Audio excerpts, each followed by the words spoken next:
Hi, everybody, and welcome to the Kidney Coach YouTube channel. I'm naturopathic Dr. Fiona Chin, co-author of the Kidney Disease Solution and co-founder of Kygenesis. And I'm joined again today by the wonderful Dr. Morgan Camp, who joins me all the way from the nice cold snow. He was just telling me he's off to get a nice warm holiday soon to get some sunshine. I think you're over the cold over there, hey, Morgan? Yes, absolutely. Ready for some warmth and sunshine. Yeah. Oh, good. Dr. Camp is a regular on our podcast. If you haven't seen him before, he's an integrative GP with over 20 years. It's 2 decades. You just look too young for that, Morgan. It must be all these amazing foods that you eat that we're going to talk about in a second. But he's got over 2 decades worth of treating and working with really complex cases. And I guess that's what he's really good at. He's really good at being able to treat you as a person and not a disease, and really getting to the core of what's going on for people. So if you want to know more, if you look up his name, Dr. Morgan Camp, you'll find his website with all his amazing information on there. But he truly is a gift to our integrative world, and is a bit of a leader in things like peptides and definitely bioidentical hormone treatment. And when it comes to the thyroid, I know no man better at treating that holistically as well. So thank you again for joining me and giving up your precious time. Glad I caught you before you whisk away for some sun tanning. So we're going to talk about 7 foods that Dr. Camp and I really love when it comes to people with kidney disease. And just food is medicine, right, which we'll get into, but just easy foods that you can add into your diet that has amazing benefits if you've been diagnosed with chronic kidney disease. So did you just want to start about covering why food gets missed as medicine, I guess? Is that a good place to start? Well, good question. First thing that comes to mind is no one wants you to know how to eat well, because it's it's not many people's best interest these days for you to be healthy, unfortunately. So I think people have to realize in our world now that that you have to be your own advocate for health and wellness and well-being, and find good, reliable sources of information that can contribute to your health, and why is food medicine? Yeah, I mean, we're eating that. We are what we eat, right? And it contributes to, so our food contributes to our alkaline acid balance. We have kidney disease. We have to think about potassium and phosphorus balance and amount of protein grams we're eating every day. And all of this, of course, is affecting our metabolism, our blood sugar levels, our kidney function, our liver function, et cetera. So, yeah, often overlooked, especially in today's world where a lot of people are eating, less than ideal, we could say. And I think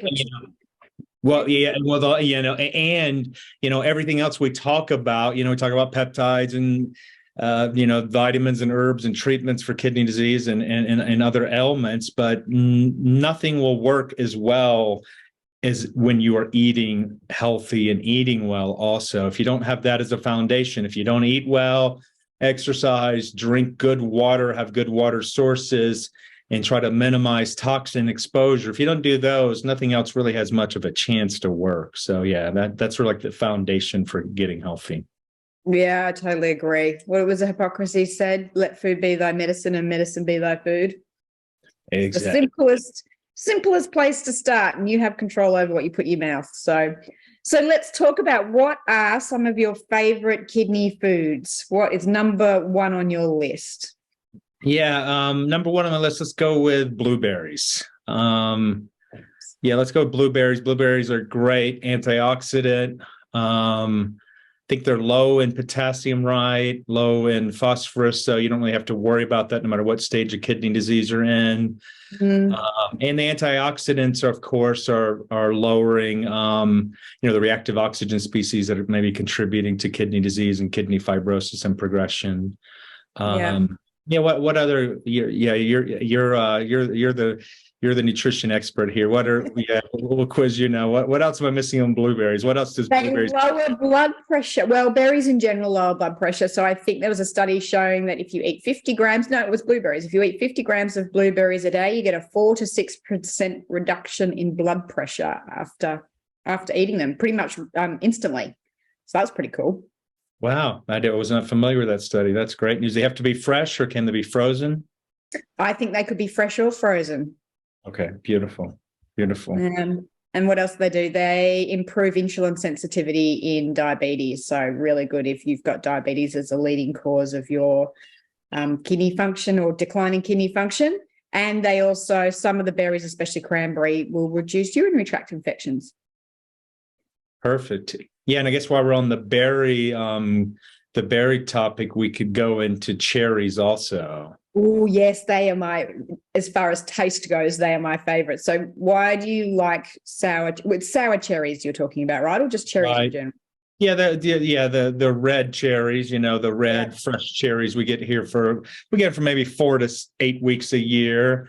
Really short over there. Okay. Yeah, we get a lot of them. Yeah, so I eat a lot of them when they're around. I'll eat a pound a day sometimes. So, well, I know that cherries will lower uric acid. So, I know a lot of people with CKD have gout issues and high uric acid issues. And that's a whole another topic, all the dangers of high uric acid. But cherries will lower uric acid, 1. 2, they have great antioxidant properties as well. 3, I know they're good for sleep as well, to help induce a deep, restful sleep. And I think a lot of people with joint issues and arthritis report that they get better with cherries also. That's just off the top of my head. Did I miss anything? Any other benefits of cherries? No, they're the main one. They boost immune function and they're anti-inflammatory and analgesic. They've got some slight analgesic property as well. I don't know. Maybe that works via the melatonin pathway that you spoke about how they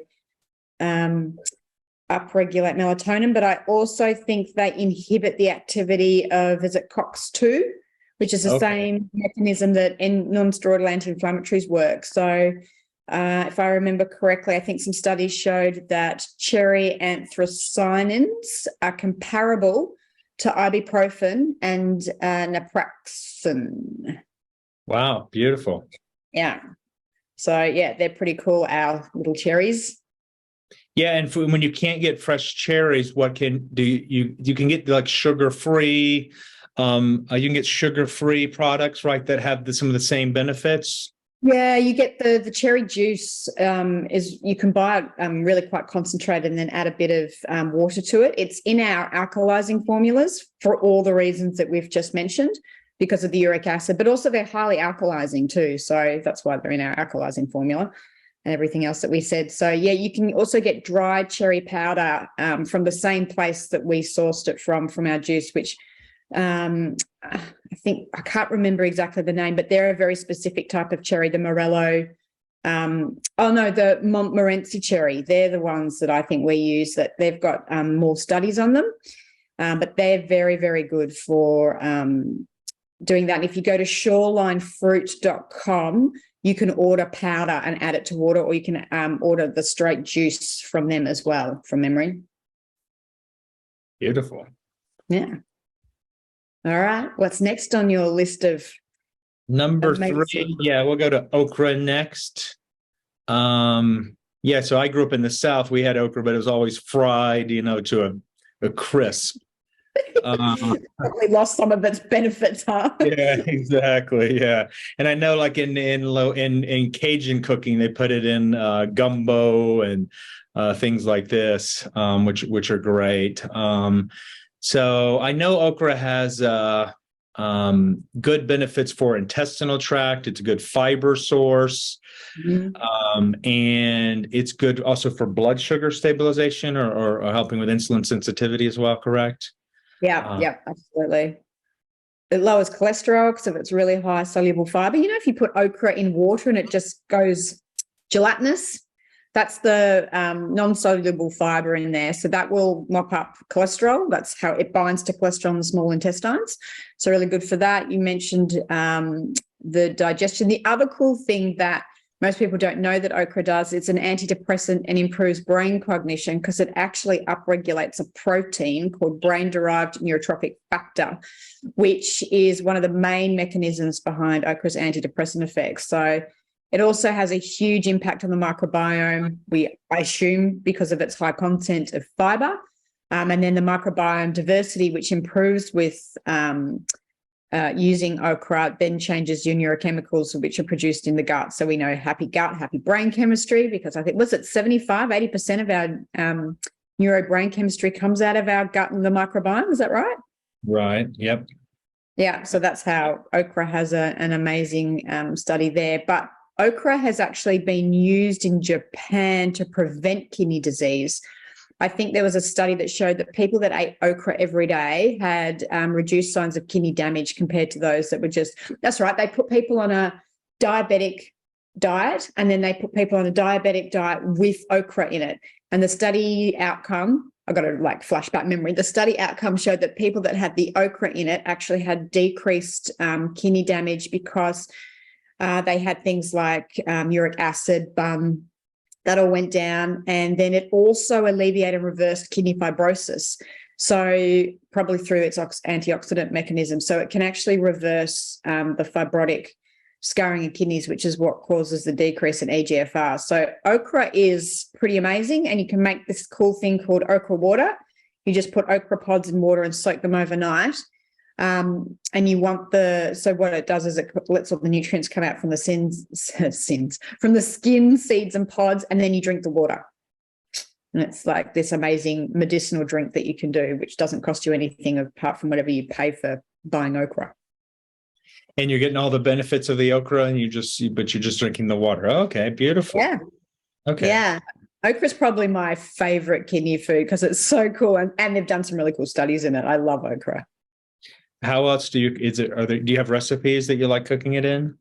Yeah, I think in Australia, we get okra in the winter and then I slow cook it. So I add it with lots of vegetables to a slow cooked meal. And then because I'm putting like marrow bones in there and then it all seeps out. So you've got this like blood tonic-y kind of thing. And because the okra's been cooked slowly, you've got that gelatinous sort of part in it. So you've got all the nutrients in there cooked slowly over low heat. So that's what I do with my okra. Yummy. Yum. Tasty. Yeah. All right. What else have you got for me in your top list of foods? Anti-inflammatory spices and herbs like ginger, turmeric, curry that have turmeric and ginger in there. So those have, those are well-known anti-inflammatories. Have pain reducing properties and massive antioxidant, anti-inflammatory properties. How else are they working on kidney disease? I think ginger, we've got ginger in our Kidney Prime formula, and ginger's great because it's warming, so it's like a synergistic herb. A lot of people with kidney disease, their microcirculation doesn't work very well. As you'd know that if they've got diabetes or cardiovascular disease, the small capillaries, generally don't function as well because we've got small capillary damage from the diseases that contribute to kidney disease. So things like turmeric and ginger, which are warming, improve circulation. So you actually get more nutrients going to where they need to be. Kidney disease, we know it's like the micro little blood vessels inside the kidneys get damaged first, which then the poor old kidneys don't get enough nutrients into them, which can cause or lead to the fibrotic stuff that's going on. So just their circulatory stimulant effects are really good at getting nutrients to where they need to be, and then everything that you said. But that's that warming sort of property. That's why we tend to use them as an adjunct to other herbs to get the nutrients to go where they need to go. That's one of the reasons they're my favorite.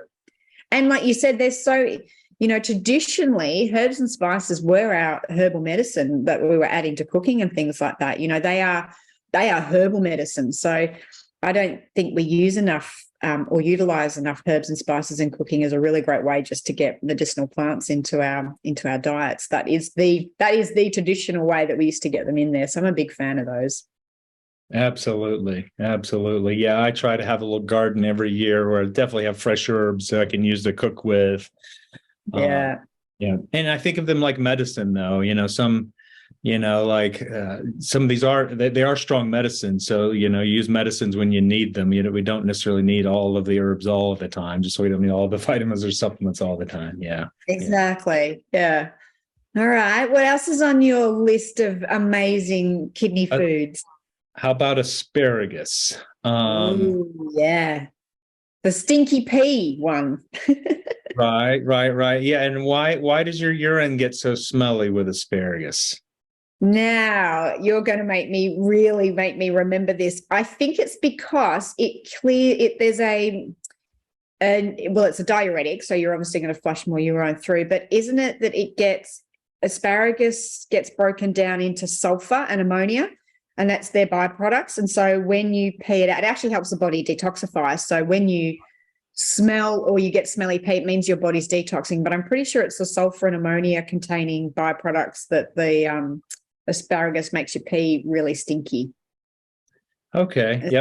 Yep. And especially if you've got, that's why it works on homocysteine levels, especially if you've got, the MTHFR pathway doesn't quite work well. I think you're more likely to get stinky pee with asparagus. So interesting. I didn't know that. That's really interesting.